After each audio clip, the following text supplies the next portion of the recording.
Welcome to the Slop Farm. Enjoy the video. You begin by getting prerequisites out of the way. Ensure the phone's tethering feature is enabled and data service is active.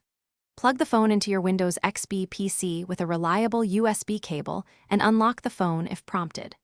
Once connected, make sure XP attempts to install a new network device. You may see the Found New Hardware wizard. If drivers are required, point the wizard to the driver location or let Windows search. This is essential so the PC recognizes the phone as a network adapter.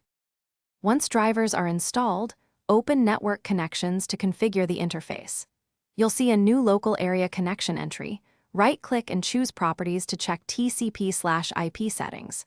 Usually, set TCP/IP to obtain IP and DNS automatically so the phone supplies network settings. If your phone provides an IP range, make sure there's no static conflict. Now, enable internet connection, sharing only if you need the PC to share the connection to other devices. Finish by testing internet access in your browser. You should see pages load.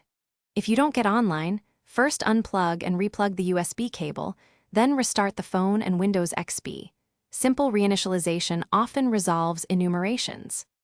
If still broken, open Device Manager to look for driver errors or duplicate network adapters and reinstall the vendor USB or RRendis driver. One key troubleshooting tip: temporarily disable any firewall or third-party security software on XP to rule out block tethering, then re-enable it after confirming connectivity.